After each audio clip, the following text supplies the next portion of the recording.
Hi, Kevin Wright here, back with another property finance video.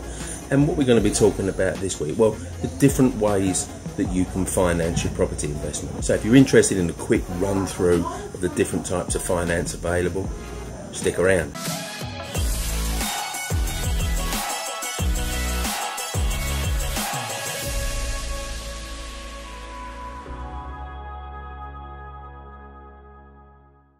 So you're investing in property, but of course, unless you're Mr. or Mrs. Moneybags and you haven't got a spare £500,000 sitting in the bank, then you're probably going to need finance of one sort or another. So let's run through what they are. So you've got buy-to-let mortgages, you've got HMO mortgages, you've got serviced accommodation mortgages, and you've got commercial mortgages. And squeezed in there, you've got something called MUFB, which stands for multi-unit freehold block. So let's run through each of those. Buy-to-let mortgages. Most people's starting point when they begin investing in property, often referred to as vanilla buy-to-let mortgages because they don't do much other than straightforward single AST lending in most cases. So if you want to rent it out to a person, a couple or a family, and you want to rent the whole unit, be it a flat or a house, out to these people on one AST, a short hold tenancy agreement, then buy-to-let mortgages is your obvious choice. Now, buy-to-let lenders like the properties to be in rentable condition, ready to rent, day one rentable, with a little bit of tolerance. I mean, you could do some touch-up work that you can get done in 2 to 4 weeks, but massive refurb projects, they wouldn't be interested in lending on those, not until the work's done. Buy-to-let lenders, well, they like you to have clean credit, certainly. They like you to have income, preferably outside property, and to get the widest choice of lenders, that income to be $25,000 a year or above. And that can be single or jointly. They don't require you to be an experienced landlord. They'll lend to people just starting out in property. They do like you to own a property already. Most of them, they like you to own the property you live in, but that's not essential.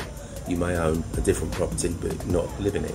So the key requirement is that you're already a property owner, not a first-time buyer. And the reason for that is mortgage lenders trust the normal and distrust the abnormal. Now, normal in their world is that you buy a property to live in before you think about buying a property to rent out. So someone that doesn't own a property yet wants to buy one to rent out as their first property, it's abnormal in their eyes, and therefore they're suspicious. Now, check out my other video where I reference why this causes lenders an issue and what you can do to get around it. So you own at least one property, it's more likely the property you live in, and now you want to start off. So buy-to-let lenders are the obvious choice. However, if you want to let on a multi-let basis, i.e. have more than one tenancy agreement in a single property, i.e. renting by the room, then that's where buy-to-let lenders struggle, because the vast majority of them don't allow you to do that.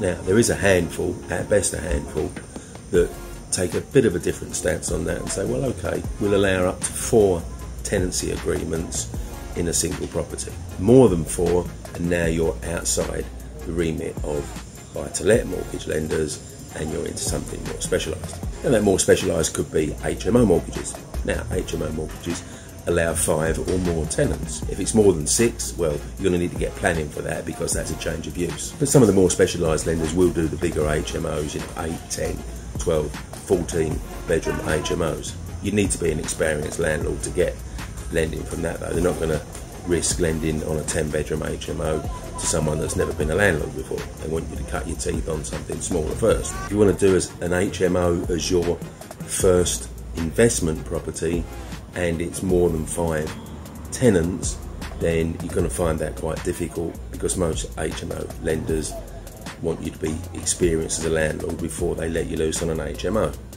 Up to 6 bedrooms, there's probably 1 or 2 lenders that would do that, so it is possible, but with very limited lending options. MUFB, sounds like a pop group or something, doesn't it? But multi-unit freehold blocks. So this is where you've got, on a single title, more than one self-contained unit. The most obvious example would be a block of flats. You've got 6 flats in a block, for example, but it's all on one title and with a tenant or tenants on single ASTs in each of the 6 apartments. Buy-to-let lenders won't touch these because they don't lend on multiple self-contained units on a single title. But specialist MUFB lenders will lend. Again, you're going to need to be an experienced landlord. It's not a first-time property investor's mortgage.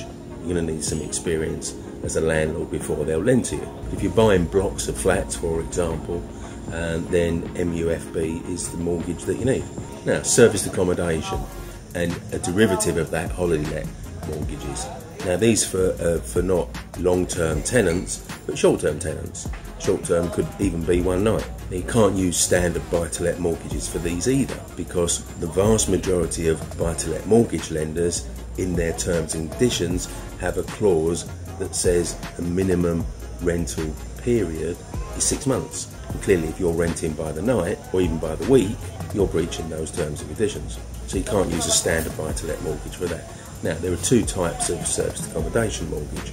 There's the more commercial end of it, that would be the natural home of a bed and breakfast, a boutique, hotel, or a guest house. Now, these lenders lend to trading businesses only. So you'd need to have at least a 12-month track record so that they could check out your profitability of your business and how good you are at filling your property or properties. In other words, occupancy rates.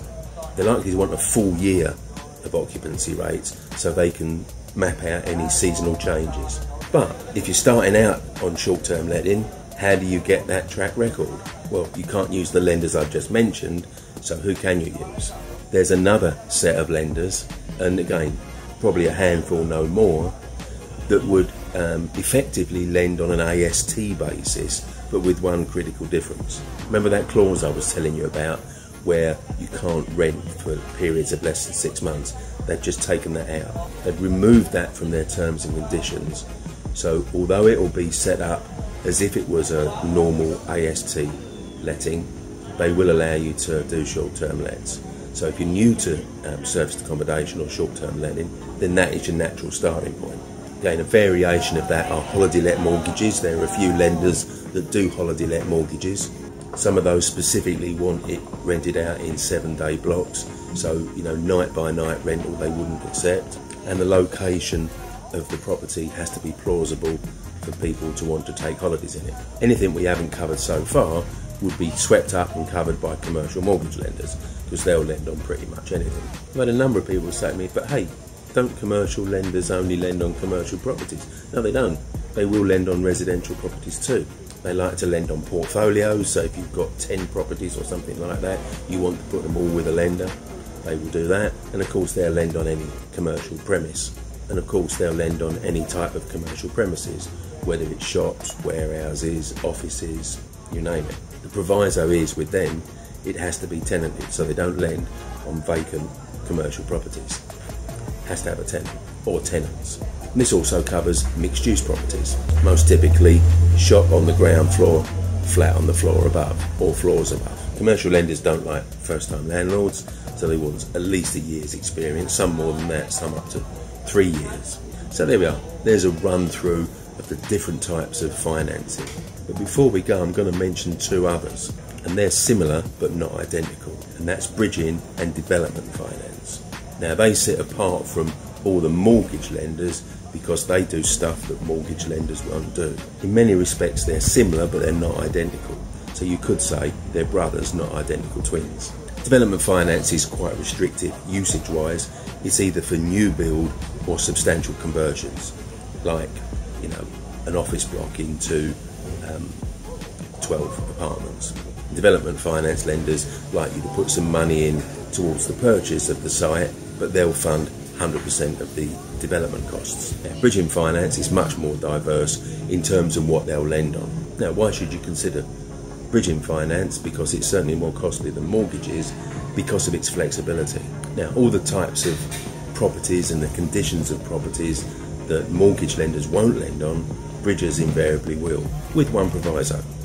And that proviso is, what are you going to do to make it mortgageable? So if it's not mortgageable right now, in other words, if it's a very dilapidated property, what are you going to do? Well, I'm going to fix it up. Okay then, that's great. Here's the money. It's a bit longer than that, obviously. But in principle, that's it. Okay, you've got a property now that's got a problem. What are you going to do to solve the problem? Yep, that sounds feasible. We're happy to lend. Now, if you embrace bridging and you wouldn't do it for the cost, you do it for the opportunity to make a profit. But if you embrace bridging, that gets you into a whole new type of property deal that you could never get into if you were solely reliant on mortgages. So if you're buying a property to convert into an HMO, convert it into flats, or any other type of conversion, these are all the sort of things that bridgers love to lend on. Now check out some of my other videos, because there's quite a few on bridging finance, just giving you a quick heads up on there. So there's a whole load of other stuff that I've recorded about the different aspects of bridging, about the costs, about pricing it up, about how you get qualified for bridging or pre-qualified, about how the interest is charged. So you'll find plenty of other videos on my channel about different aspects of bridging. So browse away, be my guest. So when I'm talking about the different ways to finance property, I couldn't leave out bridging or development finance, because they can be a massive game changer in the type and size of deal that you can do. Over getting on for the last 10 years, I've trained many hundreds of investors on how to be savvy with bridging finance, and it's changed the level they play at. Typically, they get involved in deals 200 to 300% bigger, not because their availability of resources has changed, but because they understand the flexibility of bridging and the things it will do that mortgage lenders would never do. So there we are. That's this week's video. I'll be back next week with another video. Catch you then. If you enjoyed watching this video, did you know every Monday morning at 8:30 I do a live Facebook Q&A. So if you want to start the week with checking out some answers to your property finance questions, click the link here.